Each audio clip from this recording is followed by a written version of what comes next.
In our last episode, 2 shots rang out in Sarajevo. Franz Ferdinand, heir to the Habsburg throne, and his wife Sophie collapsed in the back of their car.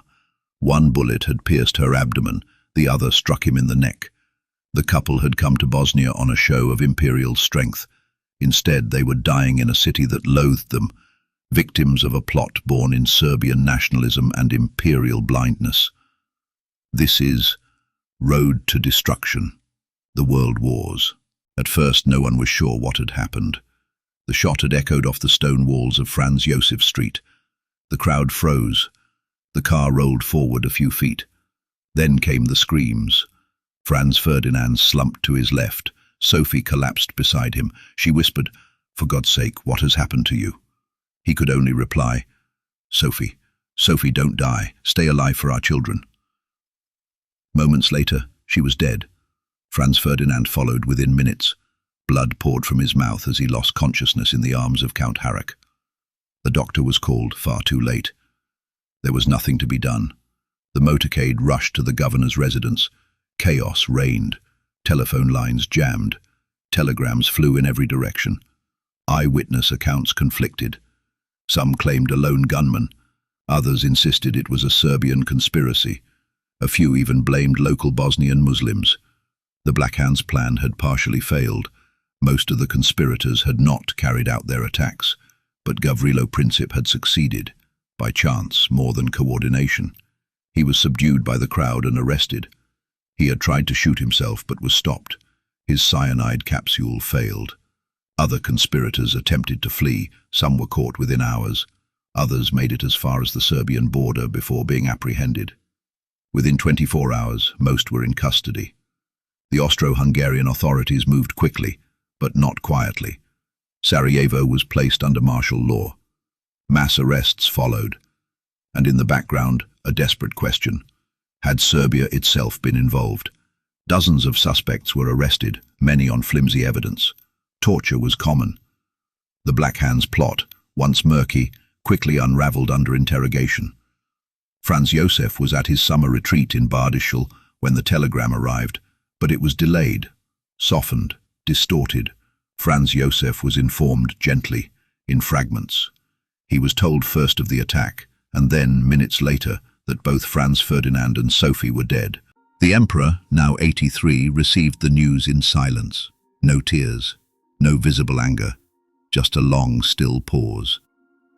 When his valet approached him the next morning, Franz Josef reportedly whispered, "A higher power has re-established the order. I could not." It was a cruel sentiment, perhaps an honest one, or maybe it was just an emperor that had seen so much tragedy, trying to keep his composure and any sort of control he still had left. In private, the loss hit deeper. Franz Josef had never liked Franz Ferdinand. He disliked his politics, his independence, and most of all, his marriage. But Ferdinand was still family. More importantly, he was the only heir left. In the span of 4 decades, Franz Josef had buried 3 heirs and was now told he would have to bury a 4th. The line of succession had collapsed around him. The Habsburgs had ruled in strength for over 600 years, a house that ruled multiple empires across Europe, and now, under Franz Josef, were thinning into non-existence, not from revolution, but from grief, isolation, and fate. This couldn't continue. In Sarajevo, grief turned to fury. Within hours, mobs filled the streets. Ethnic Serbs were attacked. Serbian-owned businesses were looted and burned. Serbian Orthodox churches were burned. The violence was spontaneous at first, then encouraged by police and officials. The authorities, far from stopping the violence, encouraged it. Local officials provided fuel for the mobs. The message was clear: Serbia would pay. The state cracked down, not on the rioters, but on the Serbs. Thousands were arrested, hundreds were beaten, some were executed without trial. The empire had found its scapegoat, and the public, reeling from shock, wanted revenge and blood. In the days that followed, similar riots broke out in other cities across the empire. Zagreb, Mostar, even parts of Vienna. The anger was real, but it was also useful. a tool to shape the narrative. Austria was the victim, Serbia the aggressor. News of the assassination did not bring mourning in all corners of the empire, though. In parts of Bosnia and Serbia, the mood was jubilant. Bells rang in Orthodox churches. Crowds in Belgrade reportedly cheered in the streets. To many Serbs and South Slavs, Franz Ferdinand had been no peacemaker. He was a symbol of imperial domination, of foreign rule over Slavic lands. His death felt like a blow struck for freedom. That celebration, whether spontaneous or encouraged by local authorities, would only inflame Vienna's rage. In the minds of many Austrians and Franz Josef, these celebrations at the killing of the heir of the empire only solidified the narrative that this was backed by the government. The bodies of Franz Ferdinand and Sophie were returned to Vienna. But there was no great imperial procession, no grand funeral in the capital. Sophie, as a morganatic wife, had no official status. Protocol dictated she could not lie in state beside her husband.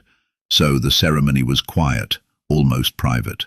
The two were buried together at Artstetten Castle, far from the grandeur of the Habsburg crypt in Vienna. The funeral symbolized what the court had long felt. Franz Ferdinand never truly belonged, but his death, and Sophie's, had changed everything. Behind closed doors, more dangerous conversations began. At the Ballhausplatz, Austria's foreign ministry, Count Berchtold debated what to do next. Should they send a protest, demand arrests, declare war? In the days that followed, ministers and military leaders met in hushed tones. Intelligence from Bosnia suggested Serbian involvement. The army began reviewing its options. Konrad von Hotzendorf, chief of staff, needed no convincing. He had been urging a strike against Serbia for years. Now he wrote, "We must settle accounts with Serbia. The sooner, the better." But even now, the empire hesitated. The grief was real, but the politics were delicate. Hungary might object, Russia might intervene. Germany's support would be essential. That question, what will Germany do, would dominate the coming days. A foreshadowing of the lethargic and slow bureaucracy that would only become more prevalent and disastrous in the following week.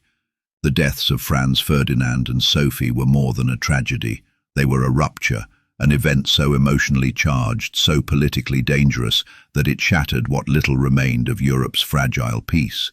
The empire mourned in silence. Some crowds rioted in rage. In Slavic towns and villages, others paraded and rejoiced.